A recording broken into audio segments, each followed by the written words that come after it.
Հայաստանի և Ադրբեջանի միջև հարաբերությունների կարգավորման գործընթացում առաջընթաց է սպասվում, հայտարարել է Ադրբեջանի արտգործնախարարը պաշտոնական այցով Բաքվում գտնվող Շվեյցարիայի արտաքին գործերի դաշնային դեպարտամենտի ղեկավար ԵՀԿ գործող նախագահ Ինյացո Կասիսի հետ համատեղ մամուլի ասուլիսում։ Ադրբեջան-Հայաստան հարաբերությունների կարգավորման գործընթացում լրացուցիչ առաջընթաց է սպասվում և դրա տարրերից մեկը TRIP-ի նախագիծն է, նշել է Բայրամովը։ Նա կարևորել է ուղիղ երկխոսության միջոցով Հայաստանի հետ խաղաղության օրակարգի հետագա առաջխաղացումը։ Ներկայումս Հայաստանի և Ադրբեջանի միջև դե-ֆակտո խաղաղություն է, հավելել է նախարարը։ Կասիսն էլ ողջունել է Հայաստանի և Ադրբեջանի միջև խաղաղության գործընթացում արձանագրված առաջընթացը։ Նա կարծիք է հայտնել, որ կայուն խաղաղությունն արդեն հասանելի է։ Շվեյցարիան աջակցում է Հայաստանի և Ադրբեջանի միջև խաղաղության գործընթացին, կարգավորումը կարևոր քայլ կլինի երկու երկրների ժողովուրդների հաշտեցման և տարածաշրջանում կայունության ամրապնդման ուղղությամբ, շեշտել է Կասիսը, հավելել. Շվեյցարիան պատրաստ կլինի անհրաժեշտության դեպքում կողմերի ցանկությամբ նպաստել Հարավային Կովկասում երկխոսությանը և վստահության ամրապնդման ջանքերին։ Ադրբեջանական կողմի հաղորդագրության համաձայն մինչև ասուլիսը ԵՀԿ նախագահը և Ադրբեջանի արտգործնախարարը քննարկել են տարածաշրջանում խաղաղության գործընթացը, անվտանգության վերաբերյալ հարցեր։ Մտքեր են փոխանակվել տնտեսական գործակցության ընդլայնման շուրջ։ Ընդգծվել է էներգետիկ ոլորտի դերը որպես տնտեսական հարաբերությունների առանցքային հենասյուներից մեկը։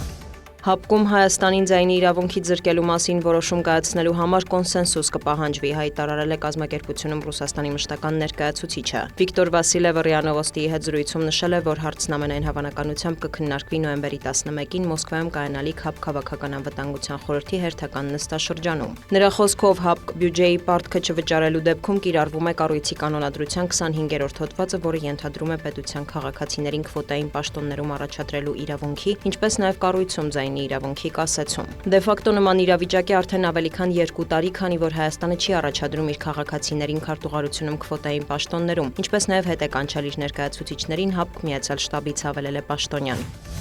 Որքան ուժեղ ու անկախ լինեն նախկին Խորհրդային Միության երկրները, այնքան Ռուսաստանի համար դժվար կլինի վերադառնալ նրան, ինչն արդեն քանդվել է, հայտարարել է Ուկրաինայի նախագահը։ Այս գլուխկոտրուկում առանցքային դեր է խաղում Ուկրաինան, ռուսները ցանկանում են կոտրել մեզ։ Եթե դա հաջողվեր, ապա հաջորդը կլինեին հետխորհրդային տարածքի մյուս երկրները, հավելել է Վոլոդիմիր Զելենսկին։ Նրա համոզմամբ Ուկրաինան պետք է ամուր հարաբերություններ կառուցի անկախ Ադրբեջանի հետ։ Մենք աջակցում ենք ինքնիշխանությանն ու տարածքային ամբողջականությանը, ճիշտ այնպես, ինչպես այս տարի երկարատև դադարից հետո վերականգնեցինք կապերը Հայաստանի հետ, ասել է Զելենսկին, կարևորելով նման հարաբերությունների պահպանումը։